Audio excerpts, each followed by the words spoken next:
사랑하는 여러분, 이 귀한 시간을 통해 하나님의 말씀을 함께 나눌 수 있음에 깊이 감사드립니다.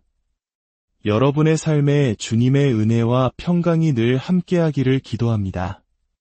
오늘 우리가 함께 나눌 이야기가 여러분의 마음에 깊은 울림을 주고 영적인 성장의 귀한 씨앗이 되기를 소망합니다.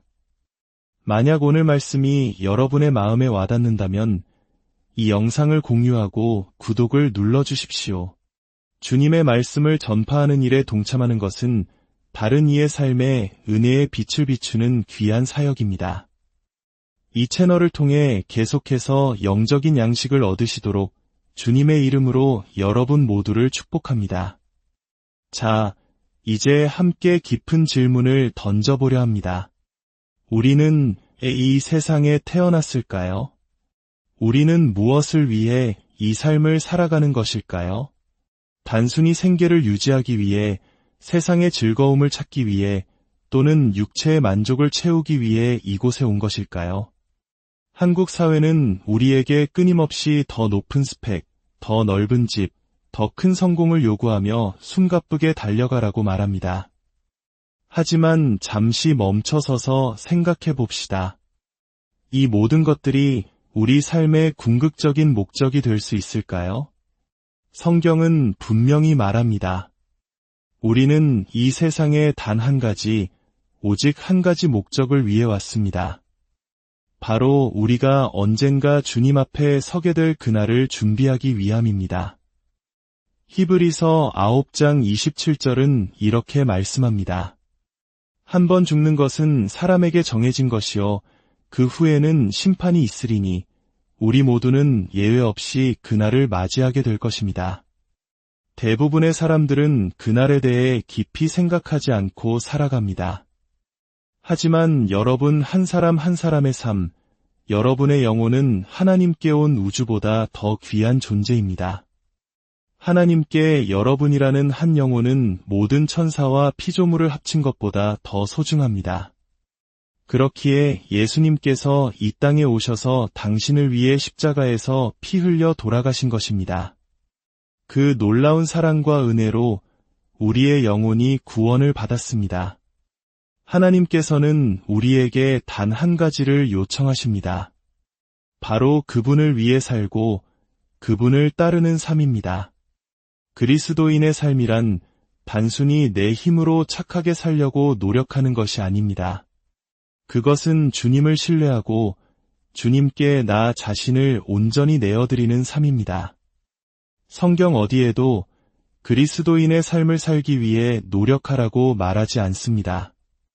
대신 주님께 순종하고 너를 내어 맡기라고 말씀합니다. 주님께서 당신의 삶을 통해 그분의 삶을 살아내시도록 당신 안에서 그분의 뜻을 이루시도록 하는 것입니다. 모든 만물은 그분의 기쁨을 위해 창조되었습니다. 하나님께서 당신과 저를 창조하신 것 역시 그분의 사랑의 행위였습니다. 하나님은 그분의 넘치는 사랑을 우리와 나누고 싶어 하셨고 우리에게 그 마음을 쏟으셨습니다. 이 얼마나 놀라운 사랑이며 얼마나 놀라운 은혜입니까? 결국 우리는 이 세상에서 언젠가 주님 앞에 홀로 설 그날을 위해 우리의 마음을 준비하며 살아가는 것입니다. 가족도, 친구도 언젠가는 우리 곁을 떠나게 됩니다. 그리고 마지막 날 우리는 하나님 앞에 홀로 서게 될 것입니다. 그 누구도 우리를 변호해 주거나 대신 대답해 줄 수 없습니다. 우리 각자는 자신의 삶에 대해 스스로 대답해야 할 것입니다. 너는 너의 삶으로 무엇을 하였느냐? 바로 이것이 오늘 우리가 마음을 지키는 것에 대해 이야기하려는 이유입니다. 그날을 위해 우리의 마음을 준비하는 것, 이것이 우리 삶의 가장 중요한 과제입니다. 잠언 4장 23절은 이렇게 말씀합니다.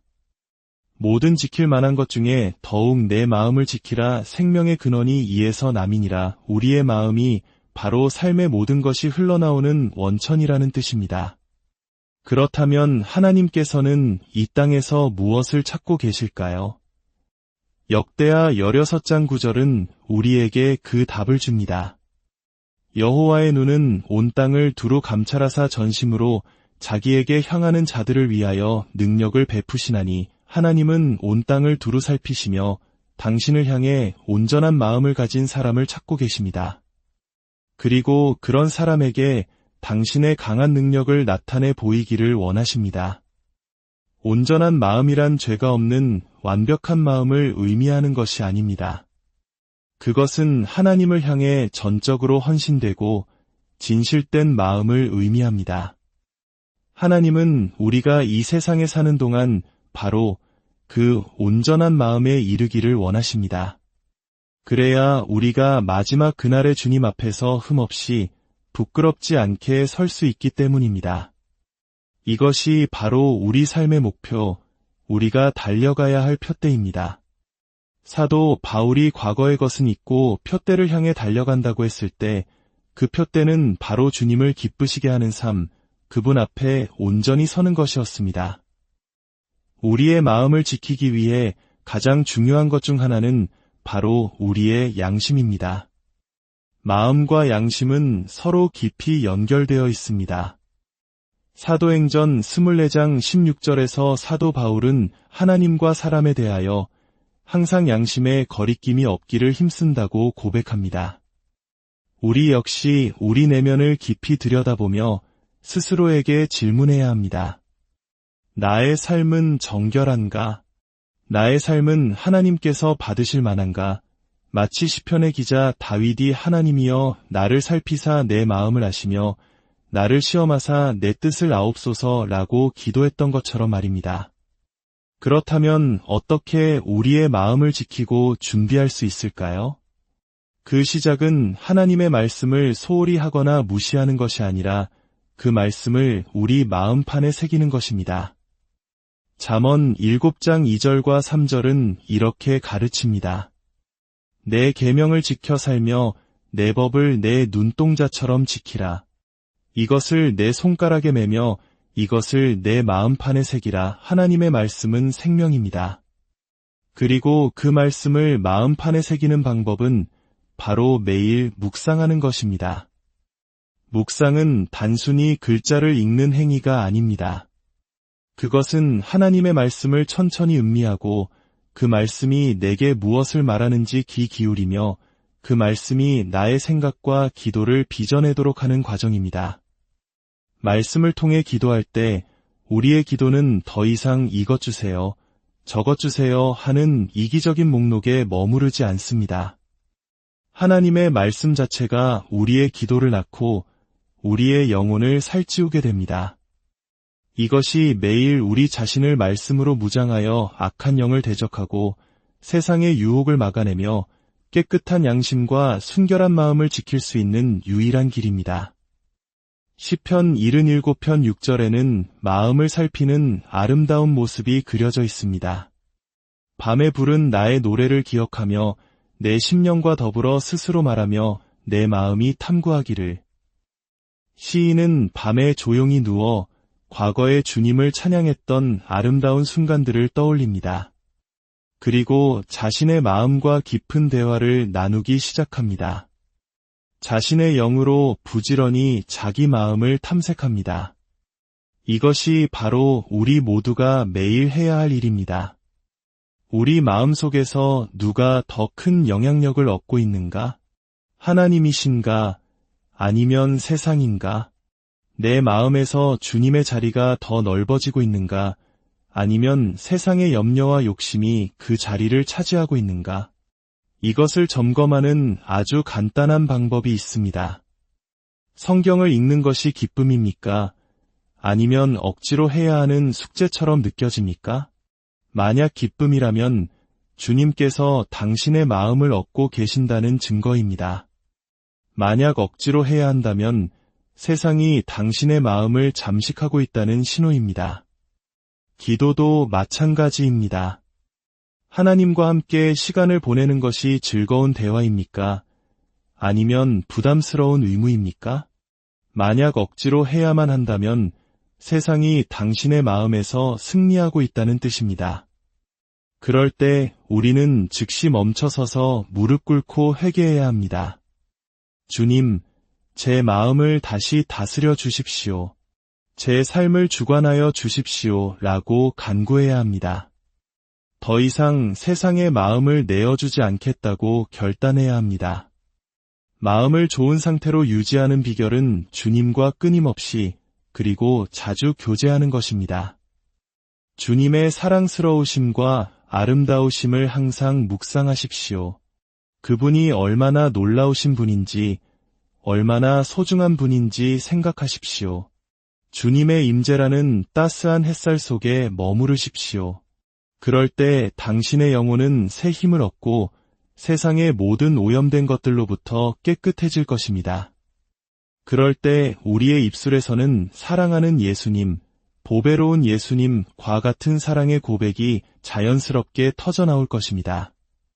감정이 실린 진실한 고백은 우리의 영혼을 뒤흔들고 주님과의 관계를 더욱 깊게 만듭니다. 마음을 지키는 것은 평생에 걸친 우리의 의무이자 과제입니다. 그 의무는 우리에게 있지만 그 일을 가능하게 하시는 분은 하나님이십니다. 우리가 주님, 제가 하겠습니다 라고 결단할 때 주님께서는 우리에게 그럴 능력을 부어주실 것입니다. 여러분의 마음을 순결하게 지키기 위한 몇 가지 구체적인 지침을 드리고자 합니다. 이것을 마음에 새기고 매일 점검해 보십시오. 첫째, 당신의 상상력을 모든 헛되고 공허한 것으로부터 자유롭게 하십시오. 둘째, 당신의 이해력을 모든 잘못된 오류로부터 자유롭게 하십시오. 셋째, 당신의 의지를 모든 비뚤어지고 왜곡된 것으로부터 자유롭게 하십시오.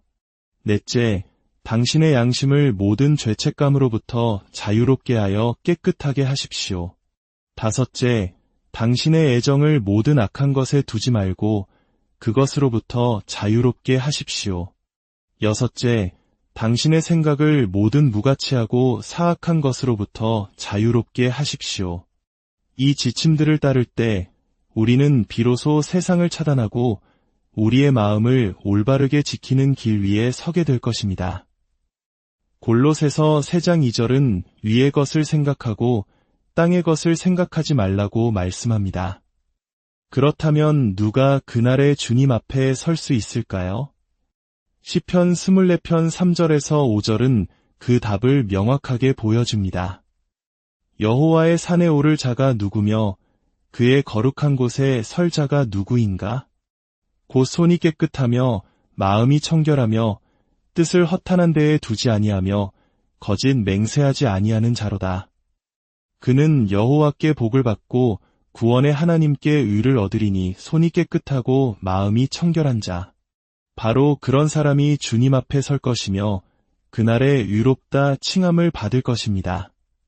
사랑하는 여러분, 오늘 당신의 마음을 주님께 드리십시오. 그 마음이 아무리 차갑고 어둡다 할지라도 있는 모습 그대로 주님께 드리십시오. 잠언 23장 26절에서 주님은 말씀하십니다. 내 아들아, 내 마음을 내게 주며 내 눈으로 내 길을 즐거워할지어다. 지금 이 순간에도 주님은 당신에게 손을 내미시며 말씀하고 계십니다. 내 마음을 내게 다오. 내가 고쳐주고 내가 돌보아 주겠다. 아직 주님께 삶을 드리지 않은 분이 계시다면 지금 바로 기도하십시오. 사랑하는 예수님, 제 삶을 주님께 드립니다. 제 마음을 받아주십시오. 저의 모든 죄를 용서하여 주시고 오늘 제 마음속에 들어와 주십시오. 주님, 이제 제 안에서 주님의 삶을 살아주십시오. 저를 통해 주님의 뜻을 이루어 주옵소서. 저는 예수님을 나의 구원자여, 나의 주님으로 영원히 영접하며 선포합니다. 제 삶을 온전히 주님께 맡깁니다. 놀라우신 예수님의 이름으로 기도합니다. 아멘. 이 귀한 믿음의 여정을 시작하셨다면 매일 주님의 귀한 말씀을 먹는 것을 소홀히 하지 마십시오. 말씀을 통해 당신의 영혼을 살찌우십시오. 오늘 우리의 나눔이 여기서 그치지 않고 여러분 각자의 삶 속에서 계속해서 살아 움직이기를 소망합니다. 매일 당신의 마음을 살피십시오. 그리고 그 마음을 온전히 주님께 드림으로 마지막 그날에 칭찬받는 여러분 모두가 되시기를 주님의 이름으로 간절히 축복합니다.